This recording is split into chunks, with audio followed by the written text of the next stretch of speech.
nga xamante ne def na ko. waaw sur def na Facebook ko. yeggalee ko sur TikTok. live ba moom et xoolal là tu pourras comprendre vraiment le texte qu'il a rédigé. en direct laa ko seetaan.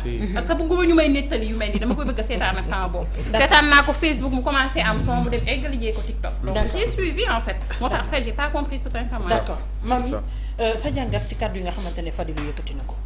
waaw xam nga nag man na je rejoins un peu Salma benn côté quand j'ai lu le texte j'ai pas vu que da doon affronter directement Ousmane Sonko. Ce que j'ai compris mooy Fadilou dafa am ñu muy tontu. mais du Ousmane Sonko en vrai lay tontu. et puis xam nga nag ñun dañuy bëgg nit ba parfois souvent duñu ko ñemee wax dëgg. di ko xaaj Ousmane Sonko bëgg nañ ko loolu mais Ousmane Sonko nit la. du ndamitu malaaka du jinne. mukk ci àddina. bu defee par exemple lu dëppoowul ak yoon je dis au cas où mu def ko. dañ ko war a wax. te mooy dëgg.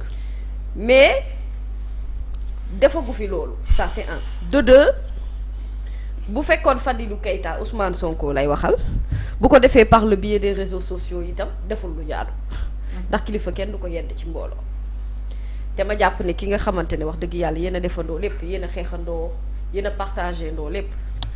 même bu fekkee bokkuloo ak moom gis-gis ci wàllum doxalin amaana pour man boo koy faj tu dois le faire vraiment en privé parce que séq nañu loolu séq nañu ñu wéet waxtaan séq nañu amaana sax peut-être fu kenn du fekkee ñu wéet poñante ndax ànd moom bu ngeen bëggee mu sax da ngeen di waxante dëgg waaye gëw ma ne ci pénc mi wala ci place publique bi foofu la ñu ko war a defee mais man jàpp ma ni Fadilou il est en froid wala il est en contradiction avec Ousmane Sonko sincèrement. C'est-à-dire j'ai eu un peu la même réaction que Salma je me suis dit en fait dans quelques expressions ci li muy wax dëgg la tamit.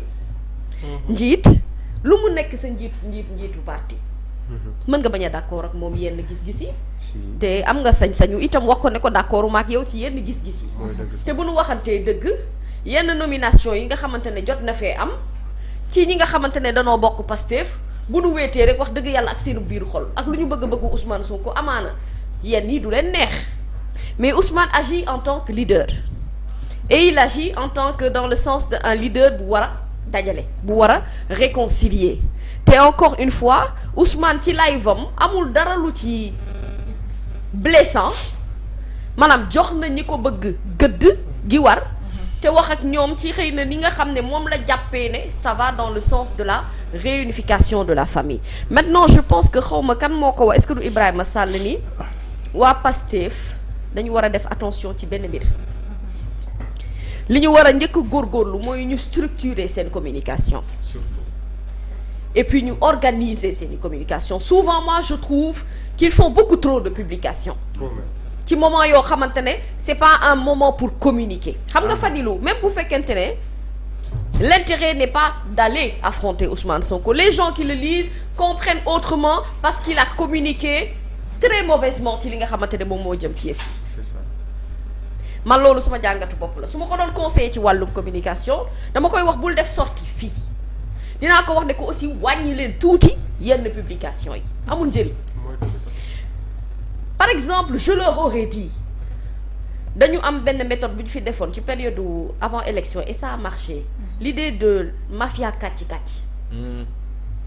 l'esprit est bon c'est-à-dire l'esprit baax na idée bi baax na idée bi innovatrice la parce que ça permet ñu mën a répondre sans pour autant que ça soit les DG ou ñi nga xam ne ñoo am yenn poste de responsabilité yi ci yenn attaques yi et ça marchait parce que réellement succès bi ñu ci doon ut am nañ ko ci pour man boo xasee ba nekk responsable am yenn poste de responsabilité sa communication da nga koy organiser bu dee da nga koy wax itam dans le cadre politique pour man am na espace boo xamante ne c'est dans le cadre politique et dama jàpp ne dafa war a également répondre ci benn timing de communication trop de communication tue la communication dafa am noo xam ne noonu la ñu war a comporter woo ci mbir mi ni mel gaw ma ni itam ni Ousmane Sonko leader bu ñàkk fayda la bu war a mën a tax day permettre kenn ku ci nekk bambulaa di am te du leen ko bàyyi te Pastef dañoo war a bàyyi xel benn mbir ñoom amuñu opposant bu ñu moytuwulee ñooy nekk seen propre opposant wu bopp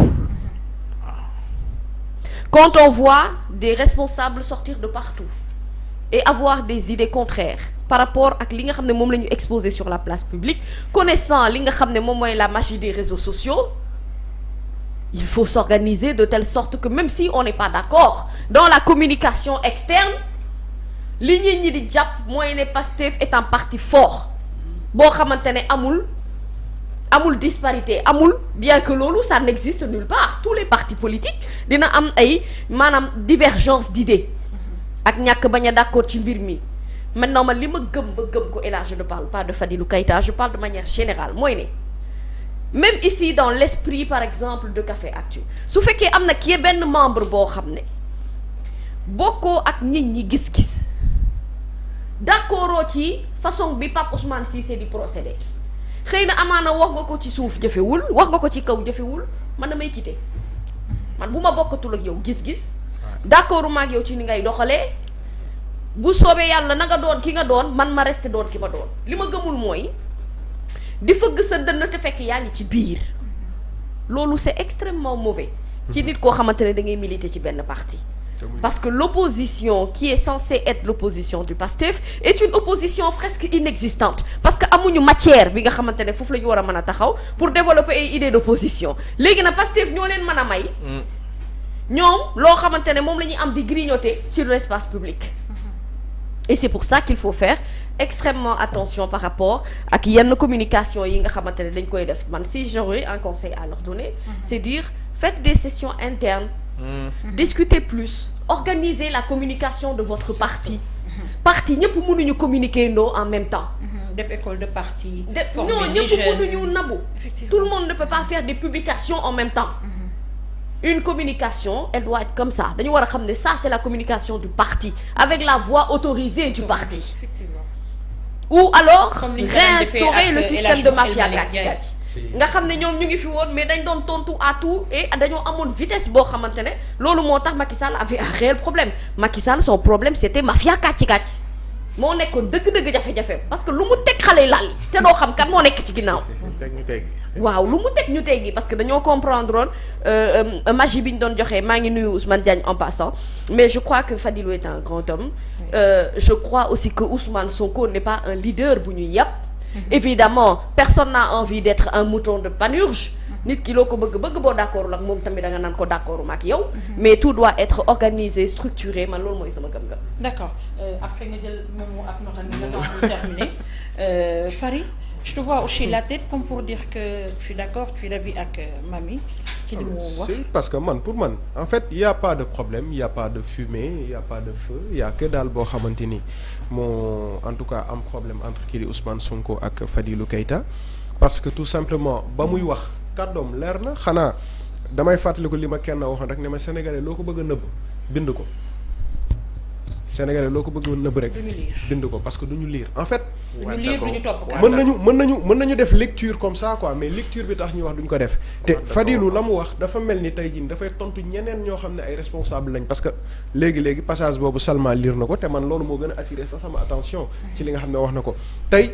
De manière en tout cas d'emblée man sama compréhension ci li nga xamante ni wax na ko, il répondait tout simplement à ces patriotes